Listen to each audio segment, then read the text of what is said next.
नमस्कार, आप देख रहे हैं एनएसडी टाइम्स, जहां आपको देखने को मिलती हैं पल पल की खबरें।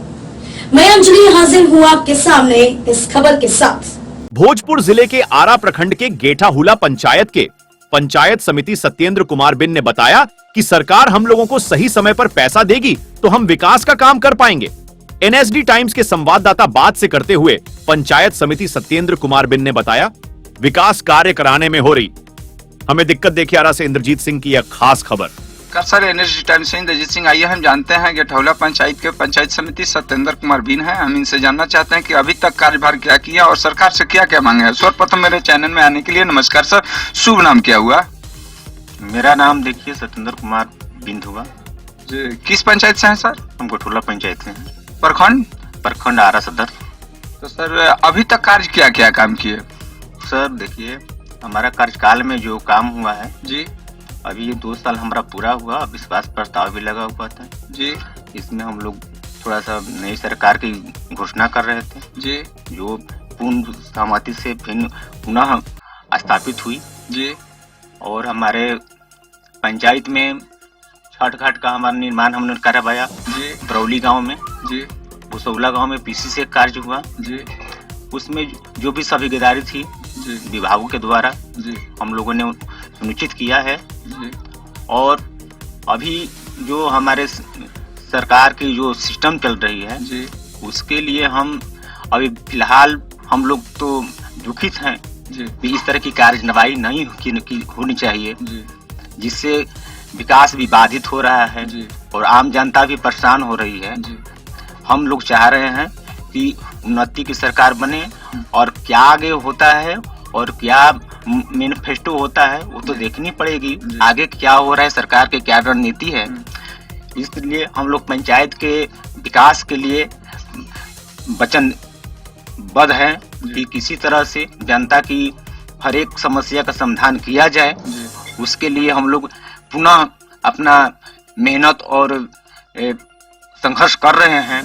हम एक गरीब परिवार से आते हैं और हम गरीब की दुख को समझते हैं कि हम लोग कैसे विलम्ब करते हैं। इसके लिए हम लोग वचनबद्ध हैं किसी तरह से, और जो भी सरकार की मैनिफेस्टो होगी उस पर हम लोग अपने आगे का अभ्यास करने का कार्य करेंगे। उसके लिए आगे की रणनीति क्या हो रही है सरकार की, उस पर ध्यान देने का कार्य करेंगे। तो सरकार से क्या मांगे हैं सर? सरकार से यही मांगे हैं हमारी कि जो हमारे 3 स्तरीय जनप्रतिनिधि हैं जी, उनकी हर एक जो समस्याएं ऊपर तक रहती है, जी, हम लोग परेशान इसलिए रहते हैं जी, कि जो हम लोग को मिलना चाहिए वो नहीं मिल रहा है। जी, हम लोग को ग्रामीण क्षेत्र में काम करना पड़ता है जी, और ग्रामीण क्षेत्र में कितने गरीब गुरबा हैं जी, और उनकी समस्याएं कितनी हैं, कितने लोग परेशान होते हैं, ब्लॉक का चक्कर काटते हैं, हम लोग संघर्ष करते हैं, उसका उपचार सही ढंग से नहीं हो पा रहा है। ब्लॉक स्तर पर हम लोग संघर्ष करते हैं, पदाधिकारी के पास जाते हैं, गरीब गुरबा जाते हैं, बार बार एक स्टूडेंट हैं जो परेशान भी हो रहे हैं, स्टूडेंट भी परेशान हो रहे हैं।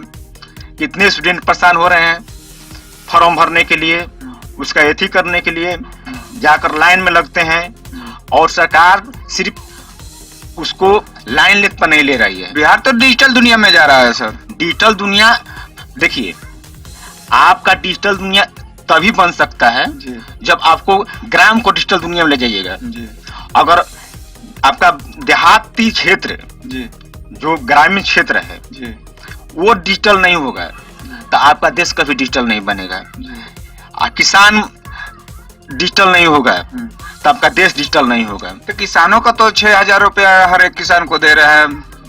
आप हम बता रहे हैं जी, देखिए, अगर किसान को 6,000 रुपये मिल रहा है जी, सालाना, जो भी मैंने योजना निकल रही है जी, को मिल रहा है, लेकिन आप हमको ये बताइए कि फर्जीवाड़ा के नाम पर के अब मान लीजिए कि कोई भी किस गरीब जी, किसान, जो नीति तो 2 है ना, जी, नीति तो 2 है।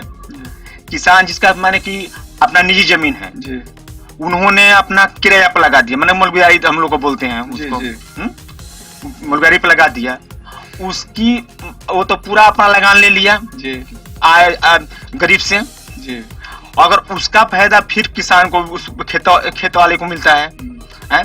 तो फिर इसमें जो ओरिजिनल किसान है जी और जो जमीनी किसान है, जी तो उसका माने कि दोनों का नीति अलग अलग होना चाहिए। जी। कि आप उसको अगर माने तो कि गैर रैयत में तो फार्म भराता है ना सर? गैर रैयत में फार्म भराता है सर, जी। लेकिन मिलता नहीं है, जी मिलता नहीं है। अगर हमको दिखा दीजिए कि मिलता है, कोई नहीं देता है। जी रैयत तो भरते हैं, कौन देता है रसीद?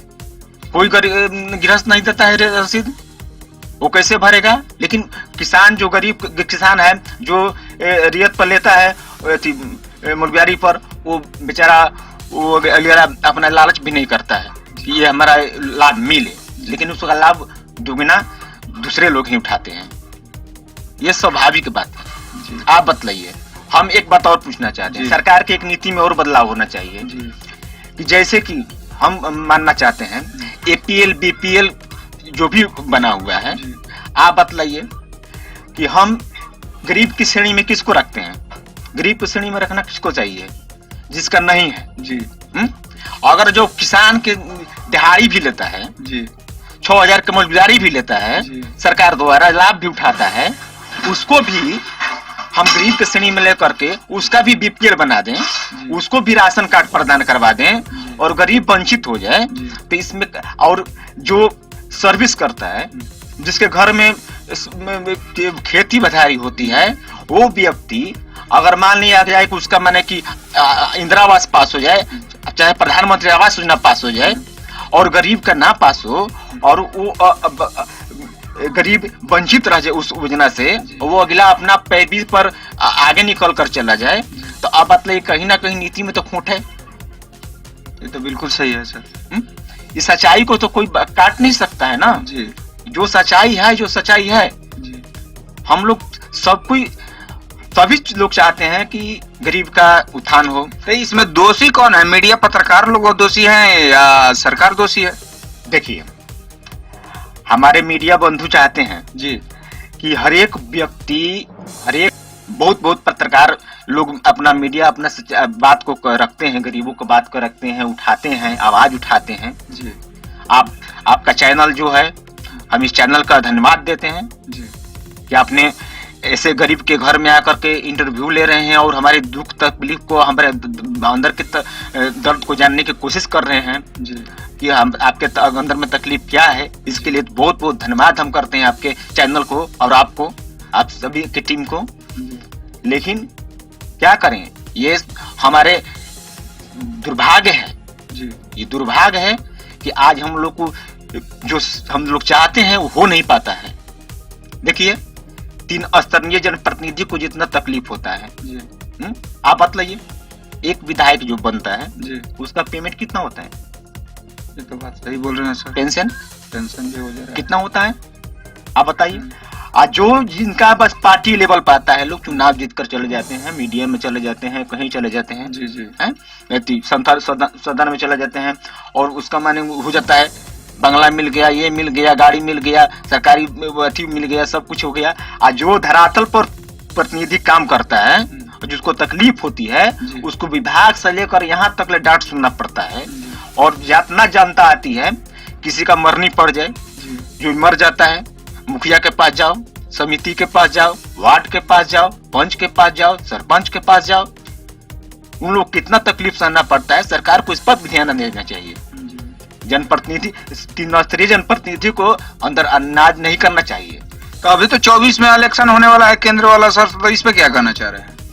हम इसमें यही कहना चाहते हैं कि जो केंद्र में सरकार अभी 2024 में चुनाव होने जा रहा है जी तो हम यही चाहेंगे कि सरकार बने, जी लेकिन धर्मनिरपेक्ष सरकार बने, जी। धर्मनिरपेक्ष सरकार बने। तब आप किस पार्टी को सपोर्ट कर रहे हैं सर? हम देखिए, जी ऐसे तो हम पहले से भी हम आरजेडी के प्रखंड अध्यक्ष रह चुके हैं, जी पूर्व प्रखंड जो रह चुके हैं, जी उसके बाद कार्यकर्ता रह चुके हैं, जी। उसके बाद में हम जो हमारा राजनीतिक करियर रहा, हम अपना ग्राम से ही रख कर किए हैं। जी तो हम इसमें अभी किसी पार्टी को हम सपोर्ट करने नहीं जा रहे हैं। जी मेरा अपना पर्सनल मानना है। इसलिए कि जो हम देख रहे हैं आगे क्या होने वाला है, कैसा होगा कैसे नहीं होगा, उसके हिसाब से हम लोग माने निर्णय लेंगे। हम निषाद समाज से रहते हैं, हम लोग का समाज में एक बैठक होगी, उसमें हम लोग निर्णय लेंगे कि इसका निर्णय क्या होना चाहिए। उसके बाद हम लोग काम करेंगे और जो हमारे समाज हित में होगा उसी पर हम लोग निर्णय करेंगे। आपके पंचायत में कितना इंदिरा आवास धरातल पर उतरा है सर? देखिए, जब से प्रधानमंत्री आवास योजना का लागू किया गया है प्रधानमंत्री जी द्वारा, उसके पहले तो इंदिरा आवास जब हुआ था लालू जी के रीजन में, तो कुछ राशि कम में थी, फिर आई, फिर चला, कुछ चला नहीं चला। तो इसमें हमारे दलित लोग हैं, वो लोग वंचित रह जाते हैं। होता है, नहीं भी होता है, लेकिन हमको दुख इस चीज का होता है। देखिए, एक गरीब परिवार के नाते हम बोल रहे हैं कि जिसको नहीं बनना चाहिए उसका बनता है, और जिसको बनना चाहिए उसका नहीं बनता है। तो आप तो जनप्रतिनिधि है, इस पर रोक नहीं लगाते हैं? बिल्कुल लगाते हैं, लगाते भी हैं, उठाते भी हैं, लेकिन सुनता नहीं है कोई। तो आप तो वहाँ ब्लॉक में आप आपका थी, आपको कुर्सी मिला हुआ है सर, ऐसा कैसे बात? पहले बात सुनिए, देखिए ना, ऊपर के सिस्टम में थोड़ा सा कमी नहीं रहता है, अंदर में बीच में बिचौलिया जो होता है, तो ये क्या लोग करता है लोग कि जैसे कि सिस्टम को अग्निकार कर देता है लोग। जैसे कि आप बताइए, एक गरीब को गरीब जिसका अंगूठा छाप है, जो अंगूठा छाप वो रहता है, तो जाता है ना अपना फॉर्म भरने के लिए, उसको तो पता नहीं है कि लिखा क्या है, लेकिन उसका नाम हटा करके दूसरे के नाम को दर्ज करवा दिया जाता है। ऐसा भी होता है। तो आप तो जनप्रतिनिधि हैं, वहाँ पर नाम हटता है तो उस समय आवाज क्यों नहीं उठा रहे हैं? आप पहले बात सुनिए सर, हम लोग आवाज उठाते हैं, आवाज उठाने हम लोग नहीं अगर आवाज उठाते तो बहुत यहाँ धांधली हो जाता है। तो आप लिखित कहीं आवेदन दिए हैं? इसका आपका रिसीविंग है? बिल्कुल हम लोग लिखित आवेदन दिए हैं। हम जब हमारे पंचायत में थी पेंशन था, जो वृद्धा पेंशन, लक्ष्मी बाई पेंशन, तो ये कितना धरातल पे आपके पंचायत में उतरा? बहुत अच्छा है, हम लोग बहुत काम करवाए हैं इस विषय पर, और इसमें रोका भी गया था एक समय में कि इसको थोड़ा सा ऐसी किया जाएगा। तो जब ऑनलाइन जब सिस्टम हुआ, देखिए पहले तो कागज पे होता था तो गरीब का किसी का भी पास हो जाता था। अब तो मैंने सब चीज देख कर होता है। स्वाभाविक बात है, सिस्टम बदलना चाहिए, डिजिटल बनना चाहिए, किसी को फर्जी नहीं होना चाहिए। लेकिन ये फर्जी करने वाले में फर्जी जुट जाते हैं, घुस जाते हैं इसमें। ये गलत बात है। इंदिरा आवास में घूस भी चलता है सर? देखिए, इंदिरा आवास में घूस नहीं चलता है, ये तो स्वाभाविक बात है। अब वृद्धा पेंशन में फार्म भरने में पैसा लग जाता है? नहीं, जो ऑनलाइन होता है उसी का फॉर्म पैसा लगता है, इसमें क्या पैसा देना है? अगर कोई जनप्रतिनिधि नहीं लेते हैं? नहीं लेते हैं, ऐसा तो बात नहीं है। ऐसा पंचायत में हमारा कोई यति नहीं है, नहीं, इसका हम गलत नहीं बात करें। आप जो काम कर रहे थे तो उसमें क्या, उसमें कमीशन उमीशन दिए थे? देखिए, हमको काम से मतलब है, जो राशि प्रदान हुआ उसका मटेरियल जो हुआ उस पर हम काम किए। अब आगे क्या हुआ क्या नहीं हुआ उसका हम बेटी नहीं है, ठीक है। जो राशि प्रदान हुआ उस पर काम हुआ। अब जानते हैं आप ये भी तो जानिए कि अब ऐसा भी होता है, कभी कभी हम लोग को भी दिक्कत पहुंचता है कि मान लीजिए कि ईंटा का दाम कितना है आज, और सरकार के राशि तरफ से दूसरा पूछे आता है, कभी ज्यादा भी आता है कभी कम भी आता है। लेबर पेमेंट मनरेगा से अगर कार्य करवाइए तो मनरेगा का आज चार्ज कितना है आप बतलाइए। मनरेगा के हिसाब पर तो आदमी मिलेगा नहीं, बिल्कुल नहीं मिलेगा, और नहीं मिलेगा तो कौन काम कराना चाहेगा? बिल्कुल कोई नहीं कराना चाहेगा। इसलिए ये सब थोड़ा सा चलता रहता है। सरकार को इस बातों पर ध्यान देना चाहिए। बिल्कुल बिल्कुल देना चाहिए। अब सिस्टम को बदलना चाहिए, और हम कहेंगे कि जो हमारे देश में और राज्य में हम यही कहते हैं, हम अपना पर्सनली अपना बयान दे रहे हैं कि कोई भी धार्मिक स्थल पर राजनीति करना छोड़ें। जी शिक्षा, गरीबों की समस्या जी और जो सिंचाई है, क्या प्रॉब्लम है हमारी, कैसे हम उन्नति करें, उस पर ध्यान देना चाहिए।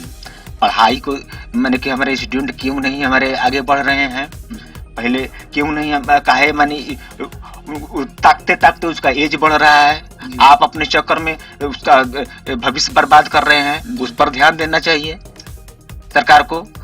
और सभी राजनीतिक दल को कह रहे हैं, उसमें हम भी आते हैं, हम राजनीति से जुड़े हैं तो हम भी आते हैं, इस पर सबको का ध्यान देना चाहिए। चलते चलते एक बार बताइए सर, बसंत पंचमी आ रहा है, होली आ रहा है, तो इस पर देशवासी और जनतावासी को क्या कहना चाहिए? देखिए, हमारे संस्कृति है और हमारे देश की सब परंपराएं हैं जी। और इसके लिए हम पूरे देशवासी, ग्रामवासी, राज्यवासी सभी को तहे दिल से धन्यवाद और शुक्रियाबाद करना चाहते हैं। और सभी बसंत पंचमी, होली, सभी त्योहारों का माने कि अपने तरफ से माने कि शुक्रिया करना चाहते हैं कि सभी लोग खुशी माहौल से बना कर रहे हैं, एक मानवता कायम करें और मानवता ही सबसे बड़ा धर्म होता है, उसके सिवा हम कुछ नहीं जानते हैं। इस खबर में बस इतना ही। बने रहे NSD टाइम्स के साथ, मिलते हैं अगली खबर के साथ, तब तक के लिए मुझे दीजिए इजाजत। अगर आप ये वीडियो फेसबुक पर देख रहे हैं तो हमारे पेज को फॉलो करें और अगर आप ये वीडियो यूट्यूब पर देख रहे हैं तो हमारे चैनल को सब्सक्राइब करें और आगे आने वाली वीडियोस को देखने के लिए नोटिफिकेशन के आइकन को प्रेस करें।